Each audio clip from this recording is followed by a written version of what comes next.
Državljanin i stanovnik Bosne i Hercegovine Naser Kelmendi ili Kelmendi je osoba koju je američki State Department 1. juna ove godine stavio na svoju takozvanu crnu listu. To podrazumijeva zabranu ulaska u Sjedinjene Američke Države, blokadu imovine i finansijskih transakcija, te preporuku i drugim državama da donesu istu ili sličnu odluku. Priču o Naseru Kelmendiju i njegovim poslovima i saradnicima ovaj magazin počeo pripremati prije 4 mjeseca. I odmah smo bili izloženi medijskim i verbalnim napadima pojedinaca.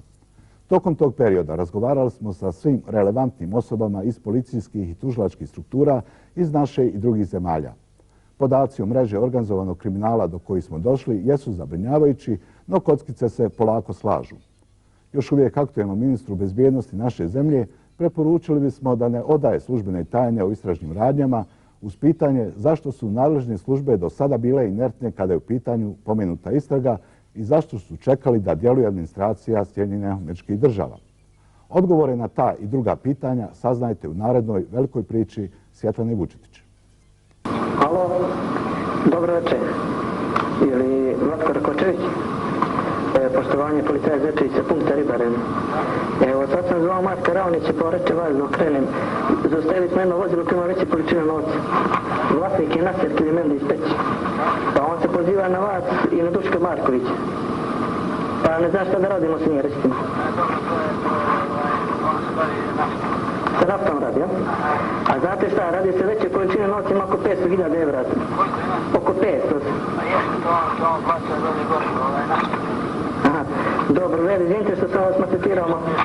Pa ja Marka zva, pa on reče vas, znam, kaže, zove ti Vatka Rakočević, on će to završiti.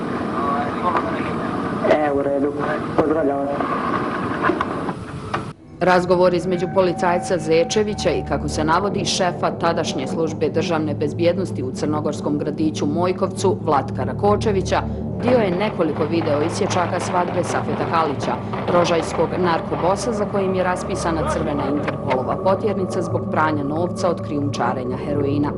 Razgovor koji ste čuli, dostupan javnosti od maja 2010. nije izazvao nikakva ozbiljnija službena postupanja nadležnih u Crnoj Gori. Izostanak postupanja je na izvjestan način tamošnjoj i regionalnoj javnosti potvrdio da je tadašnja crnogorska obavještajna služba štitila aktivnosti Nasera Kelmendija. No prema iskazu ove osobe skrivenog identiteta koji je poznat i nadležnim istražnim organima, Kelmendija štite i aktivno mu daju podršku i u Bosni i Hercegovini. Jednostavno je tu prevladala politika jačeg, a politika jačeg i najjačeg u to vrijeme je bila politika Nasera Kelmendija, gdje nakon smrti Ismeta Čele Bajramovića dopuštilo mu se jednostavno da radi i kako želi i šta želi uz podršku direktno izvršne vlasti, državne vlasti, porezne vlasti itd. Prema medijskim izvještajima, Naser Kelmendi vođa je jednog od najjačih narkokartela na Balkanu, onog albanskog, koji preko takozvane balkanske rute organizuje i kontroliše krijumčarenje heroina i kokaina iz Turske. Pregled činjenica o Naseru Kelmendiju izvještajnog projekta o organizovanom kriminalu i korupciji, koji se poziva na izvještaje Interpola, Državne agencije za istrage i zaštitu Bosne i Hercegovine, Federalne uprave policije, Crnogorske i Srbijanske policije te obavještajnih službi, kaže da Kelmendijeve navodne ilegalne aktivnosti obuhvataju krijumčarenje narkotika, nafte, cigareta i ljudi, pranje novca te iznuđivanje. Ja znam da sam čist pred zakonom i pred Bogom. Ja nikad u životu za svojih 54 godina to nisam radio, niti me kada interesovalo. Kad kažete to, šta to? Drogu. Znači, nikad u životu drogu radio nisam. Niti me u životu interesovalo. Ali ja sam uvek tu i bilo koja služba da ima nešto protiv mene, ja ću da odgovaram. Ja ne mogu nikome reći, nemojte vi voditi istragu protiv mene. Naseru Kelmendiju nikada nije suđen u Bosni i Hercegovini. Postavlja se pitanje odakle mu u opticaju suma od 20 miliona maraka na bazi koje je tokom 2005. i 2006. kamatario po mjesečnoj stopi od 10%, što su činjenice i Sipine prezentacije Interpolu. Odakle kapital za hotel Casa Grande, fabriku sladoleda Adolado, 3 kuće i 2 stana, kolekciju skupocjenih džipova i automobila, što je samo dio Kelmendijeve zadokumentovane imovine u Sarajevu do kraja 2009. godine.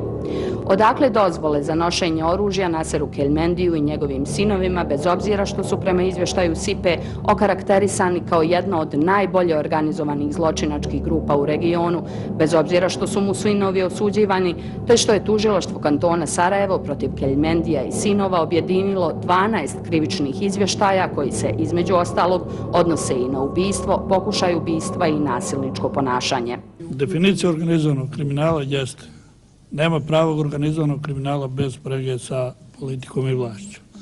Pripadnik klana Kelmendije je izvjesni Almir Metović, rođen u Peći na Kosovu, gradu u kojem je rođen i Naser Kelmendi.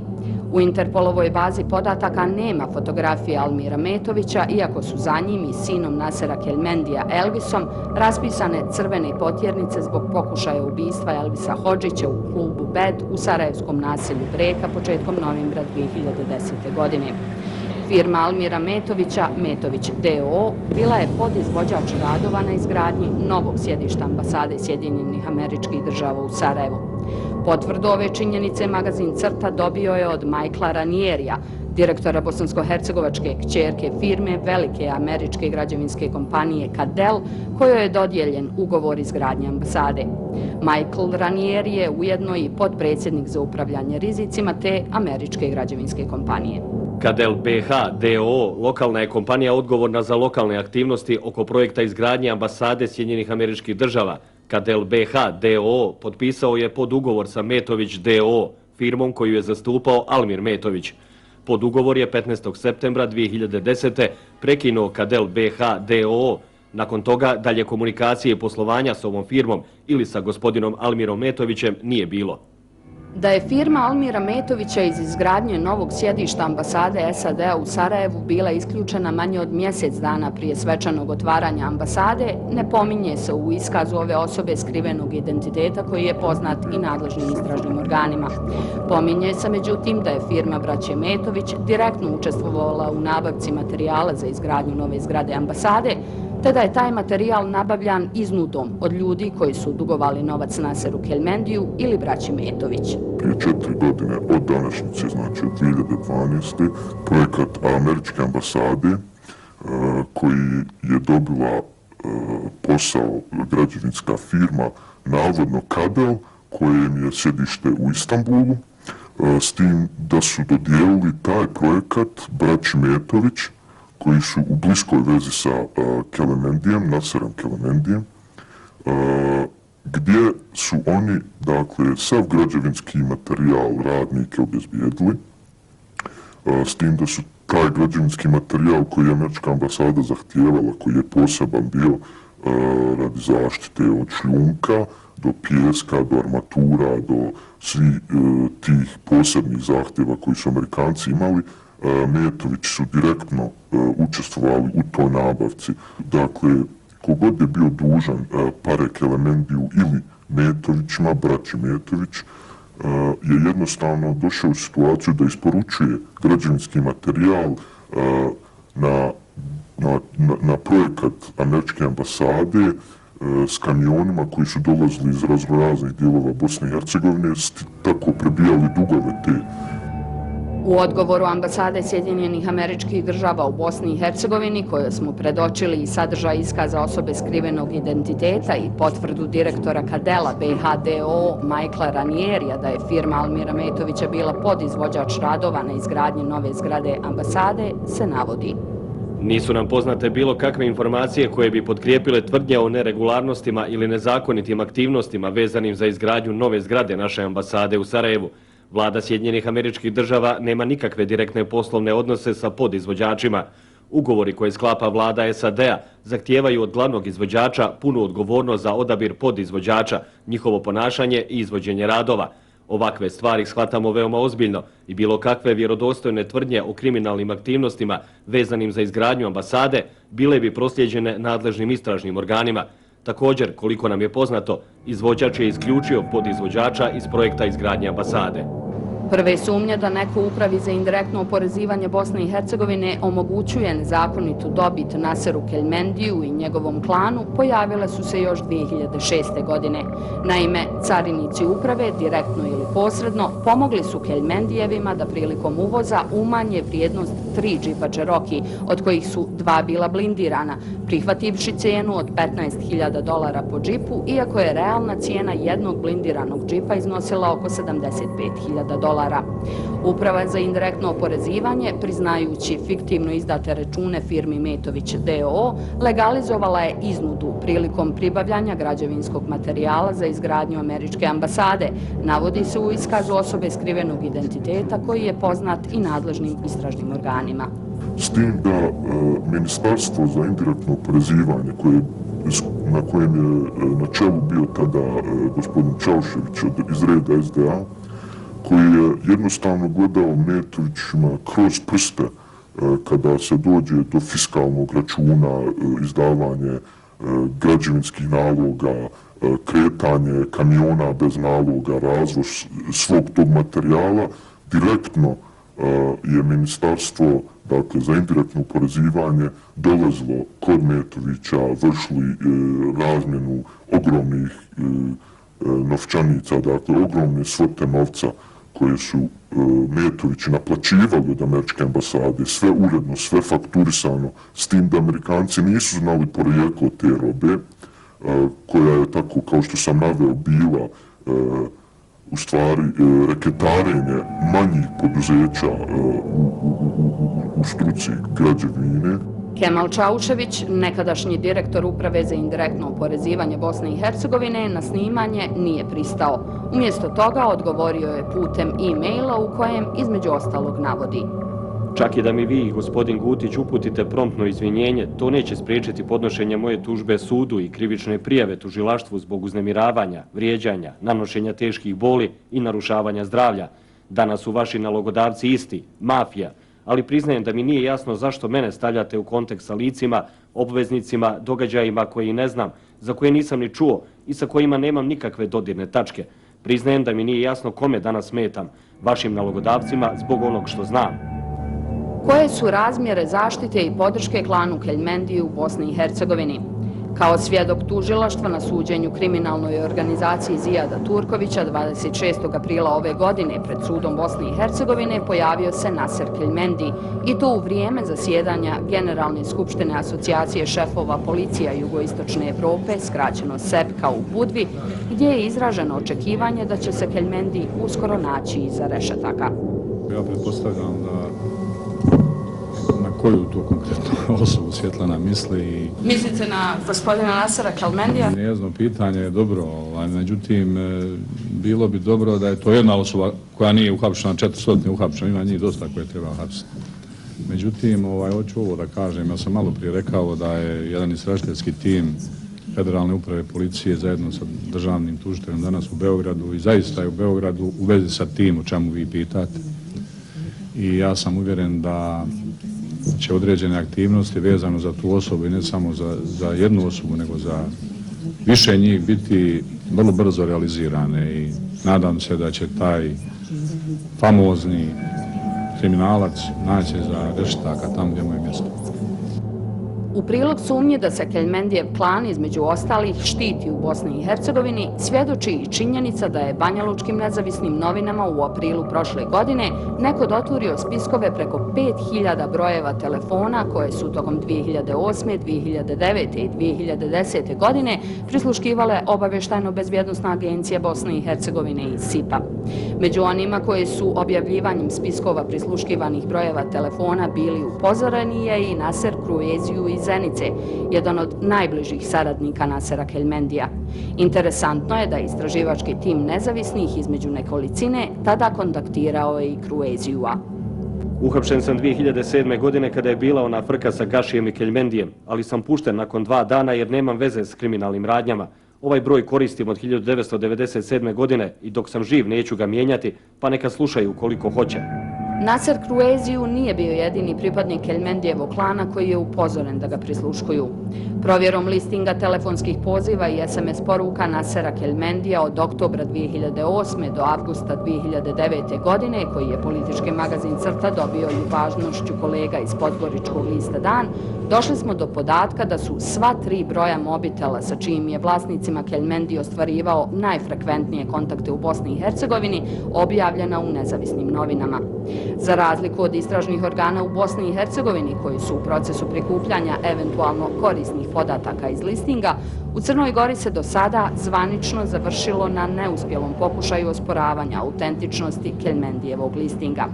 Drugi listing, onaj Darka Šarića, nadaleko poznatog kokainskog narkobosa i bjegunca od pravde, digao je mnogo više bure u crnogorskoj javnosti. Zvanično je saopšteno da su na autentični Šarićev listing falsifikovanjem dodati njegovi telefonski kontakti sa premijerom Igorom Lukšićem i šefom diplomatije Crne Gore Milanom Broćenom. U listinzi Nasera Kelmendije su došli elektronskom poštom. Znači, poslati su na mail redakcije dnevnog lista Dan. A listinzi za Lukšić i za Broćena, odnosno listinzi telefonskih razgovora Darka Šarića su stigli poštom iz Plužina. A sutra dan su stigli i oni elektronskom poštom. I, pošto je to radilo su istom dokumentu, znači ista forma, sve isto, samo drugačiji sadržaj, druga imena, neka se čak i poklapala. Pošto sam imao broj Rudolfa Elezovića, šefa ulicinske policije, pozvao sam njega da pitam da li je razgovarao tada i tada sa Naserom Kelmendijom. Čovjek mi je rekao da ipak šef ulicinske policije je jedna ozbiljna ličnost. Vidio sam ime Duška Golubovića u listingu, pozvao sam Duška Golubovića, inspektor Agencije za nacionalnu bezbjednost, i pitao ga, gospodine Goluboviću, da li ste vi razgovarali sa Naserom Kelmendijem tada i tada. On mi je rekao, nisam siguran da li sam razgovarao tada i tada, ali znam da me čovjek zvao jer ja sam u tom poslu, to je ono pravdao time da mora biti u kontaktu s kriminalcima. Provjerama Kelmendijevog listinga Federalna uprava policije će moguće ustanoviti tačan broj bosansko-hercegovačkih političara koji su eventualno imali telefonsku komunikaciju sa Naserom Kelmendijem od oktobra 2008. do avgusta 2009. godine. Ipak za jedno ime se već zna. Riječ je o SDP-ovcu Rusmiru Mesihoviću sa kojim je Naser Kelmendi imao jedan telefonski razgovor 21. maja 2009. godine u vrijeme kada Mesihović nije obnašao funkciju ministra zdravstva Federacije.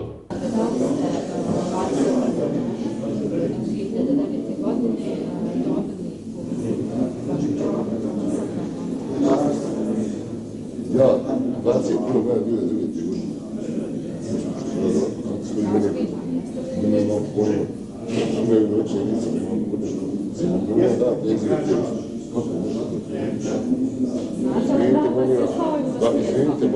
Druga osoba, odnedavno političar, Fahrudin Radončić, vlasnik društva za nekretnine, hotelijerstvo, ugostiteljstvo i trgovinu Avaz i društva za izdavačku i štamparsku djelatnost Avaz Roto Press, izvještajem SIPE okarakterisan je kao poslovni saradnik Nasera Kelmendija. 2004. godine Avaz i Kelmendi razmijenili su nekretnine u Sarajevu i Zenici. Avaz je Kelmendiju dao ovu kuću od oko 447 metara kvadratnih u Velikoj aleji na Ilidži, a u zauzvrat je od Kelmendija dobijen poslovni prostor od 120 kvadratnih metara u zgradi Jabuka u Zenici. Razliku cijene od 200.000 maraka Kelmendi je uplatio na račun Avaza. 2005. godine jedan od ranije pomenutih blindiranih džipova Cherokee, koje je Kelmendi uz ostvarenje nezakonite dobiti uvezao u Bosnu i Hercegovinu, završio je u vlasništvu Avaza. Fahrudin Radončić potvrdio je 2009. godine da ovaj blindirani džip služi za potrebe iznajmljivanja uglednim gostima njegovog hotela Randon Plaza. Da je Naser Kelmendi imao ulogu i tokom izgradnje Radončićevog Twist Towera, navodi se u iskazu osobe skrivenog identiteta koji je poznat i nadležnim istražnim organima. Izvori iz tužilaštva Bosne i Hercegovine potvrdili su da su ti navodi tačni. Od Importane centra koji je radio ANS Drive, firma građevinska, do Twist Towera, gdje su građevinski radovi bili izvođeni od strane Vranice, s tim da su u Vranici u to vrijeme najveći zaposlenici bili porijeklom iz Sandžaka, Crne Gore, Kosova i raznih krajeva bivše Jugoslavije, tako da su ti ljudi bili podobni toj politici. Jednostavno se je znalo ko plaća, kada dolaze do novca, jednostavno nije bilo ništa na papiru. Direktna veza Nasera Kelemendija ne može se dovesti u pitanje u ovom slučaju zato što je Naser Kelemendi imao svoje ljude koje je predstavio kao legalne biznismene, ljudi koji imaju potjernice izdate za njima, ljudi koji su definitivno u mračnim krugovima, tako reći, podzemlju Sarajeva. Sam Twist Tower tokom gradnje, dakle, ogromne svote novca su bile keširane tim građevinskim firmama poput Vranice, STB-a, kešom. Dakle, nema računa, nema naloga, sve se pralo preko novina, preko medija, preko marketinga, preko Alfa TV. U ovim navodima nema ništa iznenađujuće, niti novo, za člana odbora za bezbjednost i odbranu Skupštine Crne Gore i lidera opozicionog pokreta za promjene Nebojšu Medojevića. Ovom odboru su u proteklom vremenu, uglavnom na traženje Medojevića, predočene mnogobrojne zvanične informacije iz Crnogorske obavještajne službe, policije i pravosuđa o nosiocima organizovanog kriminala u toj zemlji i regionu, te sprezi kriminala i vlasti. Što se mene tiče, nikakve dileme da je gospodin Radončić dio ove Balkanske konfederacije organizovanog kriminala, da su to te stare vojno-civilne bezbjednosne strukture koje su u stvari iskoristile rat u bivšoj Jugoslaviji da na tuđoj nesreći i na zločinima izgrade svoje poslovne imperije, nastavile kontakte međusobno, dopunile se sa organizovanim kriminalom. Dakle, da budem vrlo precizan, dakle, posle cigareta i goriva ne postoji treći biznis osim narkotika iz kojih se mogu izvući toliko količina prljavog keša da vi gradite tolike zgrade ili da pravite svoje imperije, da zadužujete se kod banaka, dajete keš kolaterale, pranjem novca, obezbjeđujete legalizaciju svojih kriminalnih prihoda i to za mene nije ništa novo. Fahrudin Radončić nije odgovorio na ove navode nakon dopisa političkog magazina Crta. Međutim, u februaru ove godine, doduše zaklanjajući se iza izvršnog sekretara za medije svoje stranke, Radončić je prvi put javno prokomentarisao informaciju koju je krajem prošle godine objavio Euroblitz, a prenijeli mnogi mediji. Informacija kaže da je Fahrudin Radončić navodno prisustvovao dogovoru o likvidaciji Ramiza Delalića zvanog Ćelo i to u društvu Nasera Keljmendija, Nasera Orića, za kojeg se u izvještaju SIPE navodi da je Keljmendijev prijatelj koji je jedno vrijeme živio u njegovom hotelu Casa Grande, Ekrema Lekića i moguće još nekih osoba. Navodno se dogovor o likvidaciji desio na 15. spratu sarajevskog hotela Randon Plaza u vlasništvu Radončića. Sastanak koji spominjete, a pozivate se na pisanje nekih nerelevantnih novina je glupa laž. Fahrudin Radončić u svom životu nije se nalazio u bilo kojem društvu koje se bavilo ili je planiralo kriminalna djela. Fahrudin Radončić i Savez za bolju budućnost Bosne i Hercegovine bezrezervno podržavaju pravnu državu i SBB već 2 godine uporno insistira na otkrivanju ubica Nedžada Ugljena, Joze Leutara, Ramiza Delalića i više drugih pojedinaca koje je zauvijek ušutkala bošnjačka državna mafija. Bakir Izetbegović, Sefer Halilović, Fahrudin Radončić i Haris Ilajđić pomenuti su u iskazu ove osobe skrivenog identiteta kao oni koji su s pozicija moći posredovali radi nezakonitog izdavanja bosansko-hercegovačkih identifikacionih dokumenata ljudima iz okruženja Nasera Keljmendija. Kao mjesto gdje je dokumente na nezakonit način moguće isposlovati pominje se kafić Pikolo u sarajevskom naselju Grbavica. Vlasnik tog kafića je Lutvija Dacić, koji je promijenio ime u Haris Zornić. Lutviji Daciću, alijas Zorniću i njegovom bratu Hamdi Daciću, pred sudom Bosne i Hercegovine se sudi za organizovane zločinačke organizacije koja je preprodavala heroin, te što su preko svoga preduzeća Majorka prali tako stečen novac. Zadokumentovano je i da je Hamdija Dacić pokušao doći do lažnih identifikacionih dokumenata. Nezakonito izdate identifikacione dokumente imaju i braća Metovići. Navodi se u iskazu ove osobe skrivenog identiteta koji je poznat i nadležnim istražnim organima, od kojih je jedan, već pomenuti Almir Metović, pripadnik Keljmendijevog klana. Metović koji su kao neka maska svih radnjih Kelemendija, od Nasera do Behljulija, do Elvisa Kelemendija, do Fahrudina Radončića. Ti ljudi svi su u stvari jednostavno odjednom se pojavili u Bosni i Hercegovini, nikada nisu prije imali prebivalište u Bosni i Hercegovini.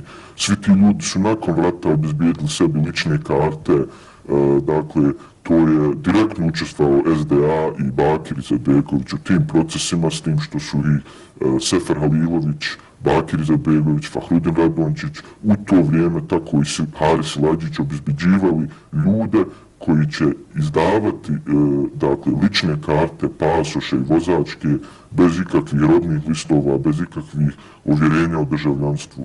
Dakle, jedan od tih kafića gdje su se takve malverzacije vršile jeste Pikolo na Grbavici. Bakir Izetbegović i Fahrudin Radončić nisu reagovali na ove navode nakon dopisa koje smo im uputili. Sefer Halilović je u neformalnom razgovoru sa ekipom političkog magazina Crta rekao da Nasera Kelmendija poznaje i da su jednom, susrevši se na ulazu u Pravni fakultet u Sarajevu, razmijenili nekoliko riječi na Kelmendijevu inicijativu. Sefer Halilović potvrdio je da poznaje i Almira Metovića, ali da osim susreta ni sa jednim ni sa drugim nije imao niti ima išta. Ipak, Halilović je odbio snimanje, a osim nekoliko SMS poruka, izostao je i njegov zvaničan odgovor u pismenoj formi. Pažljivo pročitao nekoliko puta. Autora ovog iskaza ću tužiti jer sve o meni što je rekao je laž. Moguće da me zamijenio sa Safetom Halilovićem, a sa ovim ja zaista nemam nikakve veze. Ono što ja tražim jesu podaci o davaocu ove izjave da ga mogu tužiti ili da tužim vas. Volio bih da se vidimo pa da porazgovaramo o ovom. Rado ću to komentarisati. U neformalnom razgovoru sa ekipom političkog magazina Crta, Harisa Silajdžića su najviše interesovali navodi iz iskaza osobe skrivenog identiteta da je između ostalih s pozicije moći posredovao radi nezakonitog izdavanja bosansko-hercegovačkih identifikacionih dokumenata ljudima iz okruženja Nasera Kelmendija. Tom prilikom je priznao da je intervenisao u procesu izdavanja identifikacionih dokumenata za jednu osobu, ali i naglasio da ta osoba nema nikakve veze sa Kelmendijevim klanom. Silajdžić je jedini zvanično reagovao na iznesene navode nakon našeg dopisa. Dana 22. maja 2012. poslali ste mi dopis sa dijelovima iskaza neimenovane osobe u kojem se pominje moje ime. Ovim putem vas obavještavam da sa radnjama pomenutim u navedenom iskazu nemam nikakve veze, niti sam prije vašeg dopisa o tome imao bilo kakvih saznanja. Osobe izvan političkog miljeja pomenute u iskazu ne poznajem. Nisu samo veze između Fahrudina Radončića i Nasera Kelmendija poznate javnosti.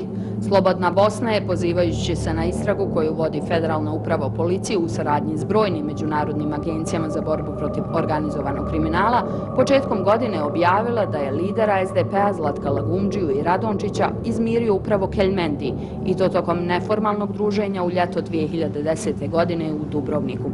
Naši izvori potvrđuju informaciju da se druženje Lagumdžija, Radončić i Kelmendi desilo u Dubrovniku, uz vrlo bitan dodatak da je druženju prisustvovao i već pomenuti SDP-ovac Rusmir Mesihović, te da je upravo preko njega ugovoren susret sa Lagumdžijom.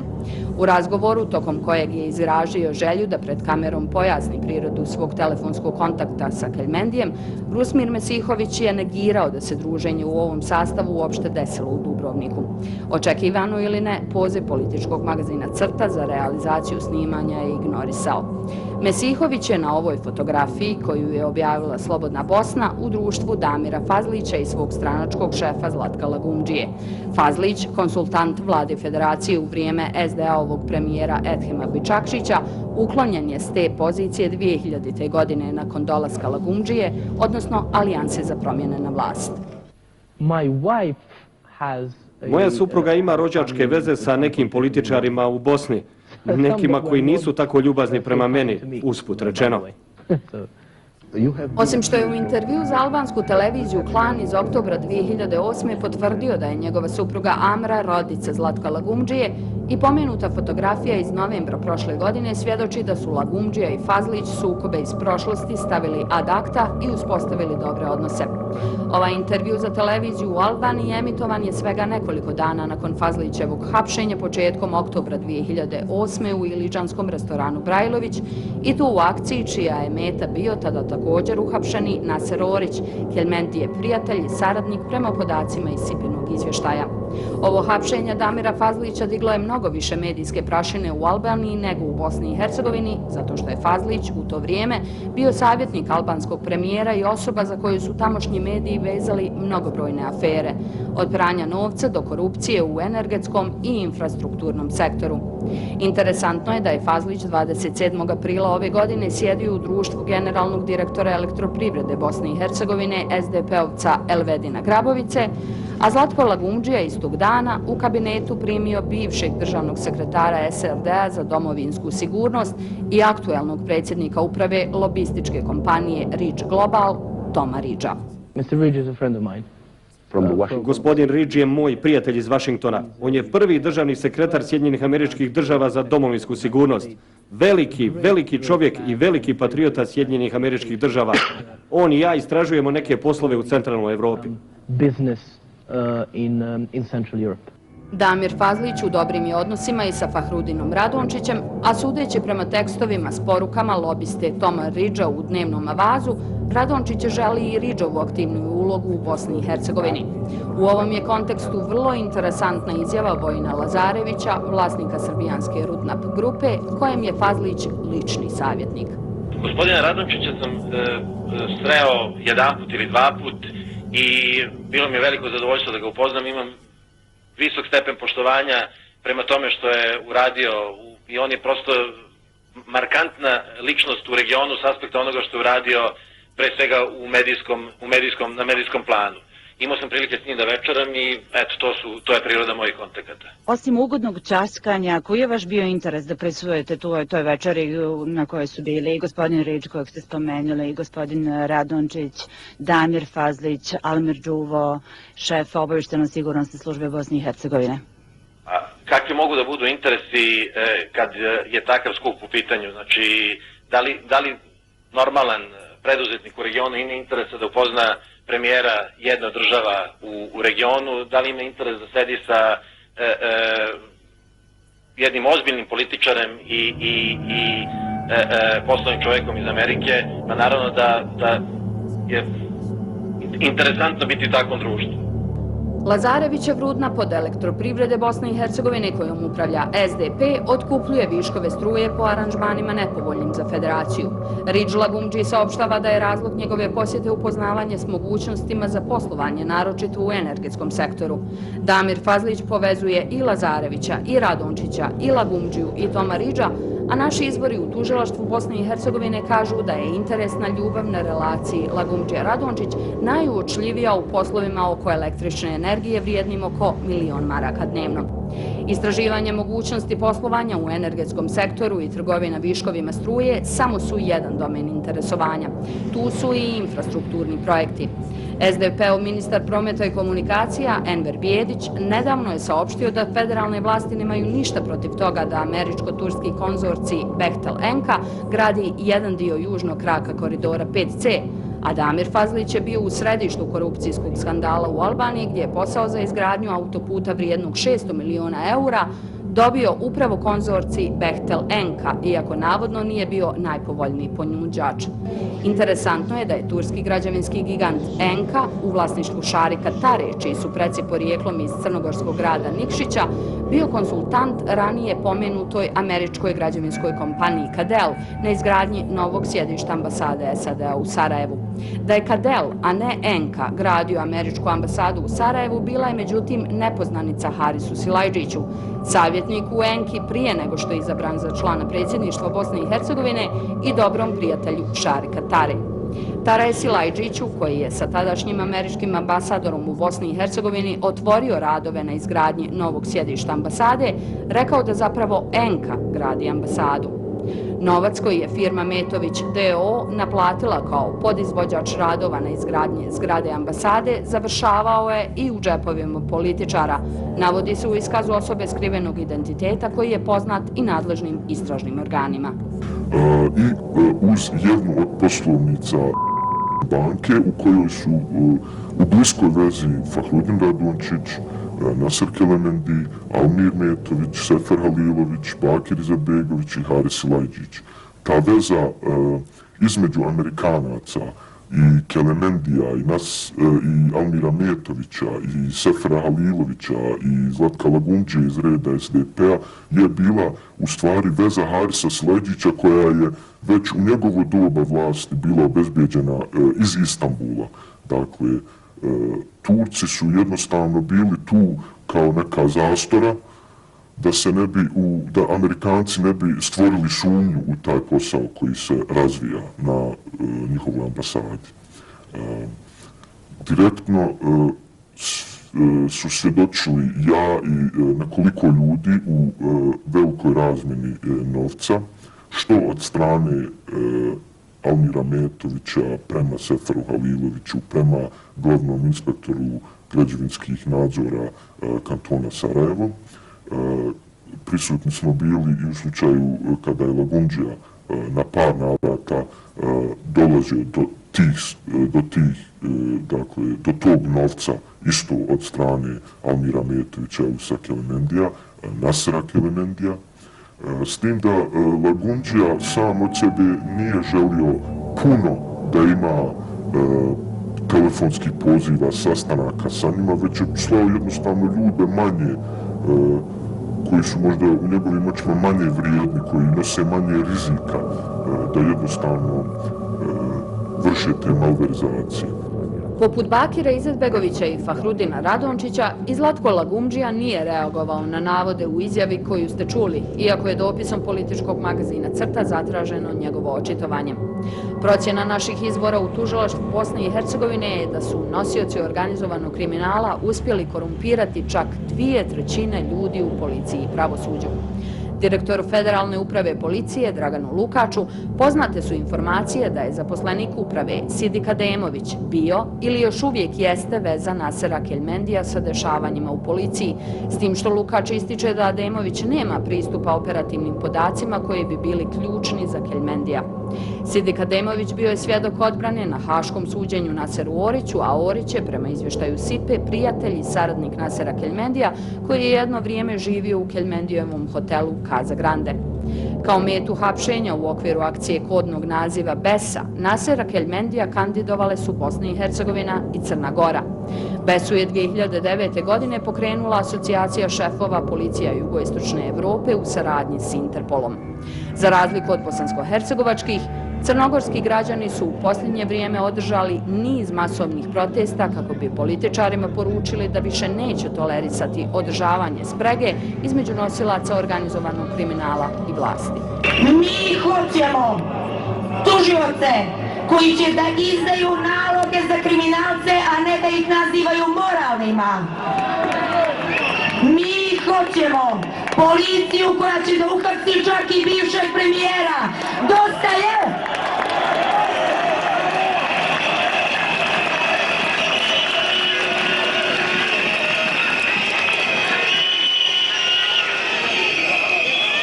A sada...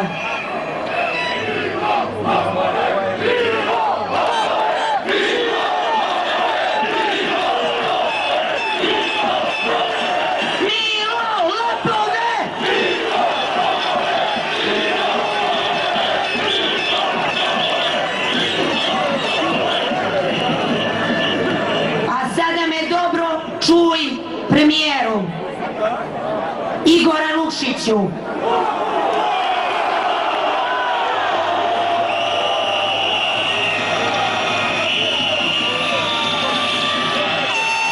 Igora Lukšiću, ili ćeš biti sa nama, ili si lutka organizovanog kriminala.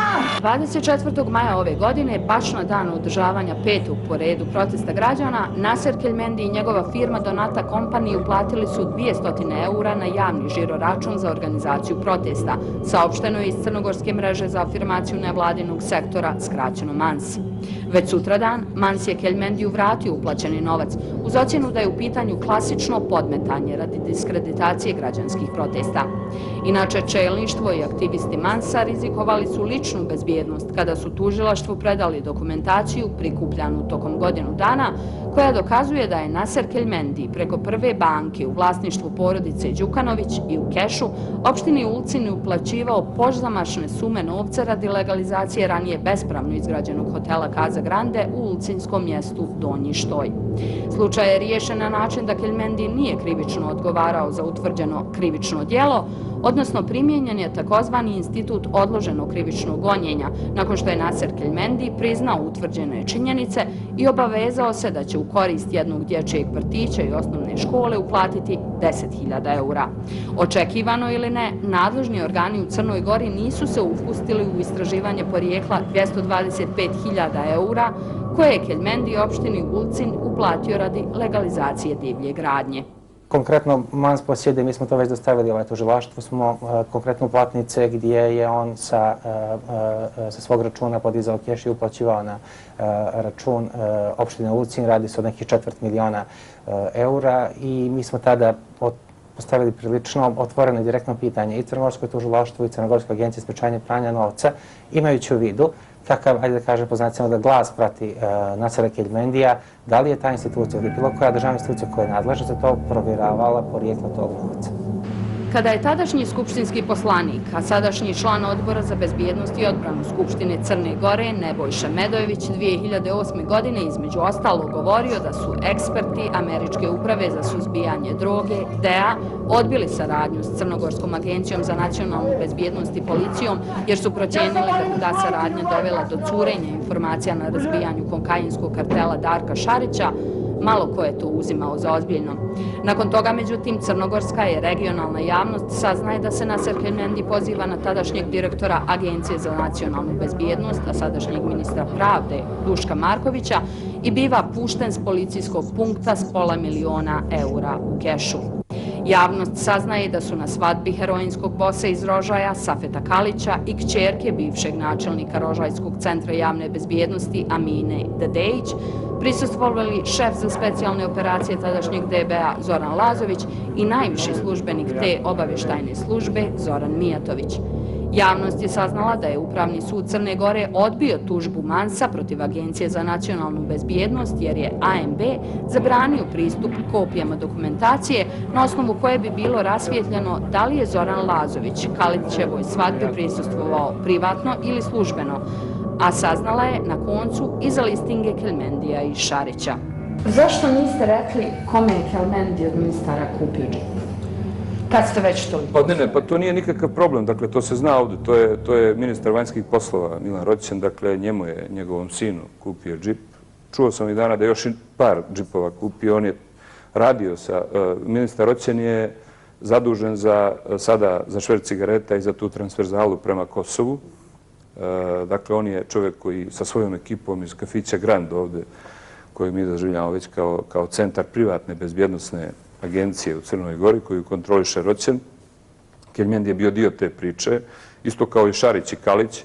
Svi su oni viđeni u tom kafiću zajedno sa Đukanovićem i sa liderima, sa šefovima bezbjednosnih službi. Noćima su sjedili tu. Naser Kelmendi se već više puta obratio da su mu u Crnoj Gori svi prijatelji, počeo od Đukanovića, Roćena, ministra vanjskih poslova i evropskih integracija, ljudi iz bezbjednosnih službi za koje mi ovdje već odavno ocjenjujemo da su oni kriminalci sa značkama, a ne policajci koji se bave organizovanim kriminalom. Kao i ranije pomenuti bosansko-hercegovački političari, za politički magazin Crta su u ovim temama odbili govoriti i bivši i sadašnji premijer Crne Gore Milo Đukanović i Igor Lukšić, što nije prepreka da još jednom ponovimo definiciju organizovanog kriminala. Nema pravog organizovanog kriminala bez sprege sa politikom i vlašću. Kako Evropsko nogometno prvenstvo diktira raniji početak ljetne programske šeme, ovo je bilo posljednje ovosezonsko izdanje političkog magazina Crta BHT1. U ime kompletne ekipe hvala vam za podršku našem radu. Do novog susreta. Doviđenja.